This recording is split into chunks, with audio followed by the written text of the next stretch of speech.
SNX Marathi, Siddheshwar news express, सत्यासाठी SNX सोबत. सातारा जिल्हा परिषदेच्या समाज कल्याण, महिला व बालकल्याण आणि इतर 2 विशेष समित्यांच्या सभापती पदासाठी 4 एप्रिल 2026 रोजी दुसरी विशेष सभा आयोजित करण्यात आली. यामध्ये भारतीय जनता पक्षाचे 4 नामनिर्देशन पत्र दाखल केले. छाननी अंती कोणताही आक्षेप नसल्याने 4ही नामनिर्देशन पत्रे स्वीकृत करण्यात आल्याचे जिल्हाधिकारी संतोष पाटील यांनी जाहीर केले. यामध्ये ऋतुजा विराज शिंदे यांनी महिला व बालकल्याण सभापती पदासाठी, ऋषिकेश धायगुडे पाटील यांनी समाज कल्याण समिती सभापती पदासाठी, लता अविनाश करणे आणि तेजस्विनी विक्रमशील कदम यांनी विषय समिती सभापती पदासाठी नामनिर्देशन पत्र दाखल केली होती.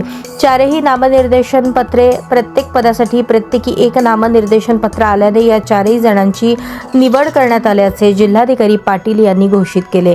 या 4ही सदस्यांची बिनविरोध निवड झाल्याबद्दल सर्वांचा सत्कार आणि अभिनंदन करून सभापतीपदी निवड झाल्याबद्दल पुढील वाटचालीसाठी शुभेच्छा देण्यात आल्या. आपल्या नेतृत्वाखाली सातारा जिल्ह्याचा सर्वांगीण विकास होईल आणि जनसेवेचे कार्य अधिक जोमाने पुढे जाईल हा विश्वास व्यक्त केला. यावेळी सार्वजनिक बांधकाम मंत्री छत्रपती श्रीमंत शिवेंद्र सिंह राजे भोसले, खासदार रणजित सिंह नाईक निंबाळकर, सातारा जिल्हा भारतीय जनता पक्षाचे जिल्हाध्यक्ष तथा कराड दक्षिण विधानसभा मतदारसंघाचे विद्यमान आमदार अतुल भोसले, आमदार मनोज घोरपडे, ज्येष्ठ नेते माजी आमदार मदन भोसले, भाजप सातारा जिल्हा निवडणूक प्रभारी धैर्यशील कदम, सुनील दादा काटकर, सातारा जिल्हा परिषद अध्यक्षा प्रिया शिंदे, उपाध्यक्ष राजू भोसले, माजी जिल्हा परिषद सदस्य अरुण गोरे, युवा नेते विराज शिंदे, युवा नेते विक्रमशील कदम, भाजप सातारा जिल्हा सरचिटणीस जयकुमार शिंदे, भाजप सातारा जिल्हा महिला मोर्चा अध्यक्ष सुरभी भोसले, जिल्हा परिषद सदस्य ऋतुजा जगताप,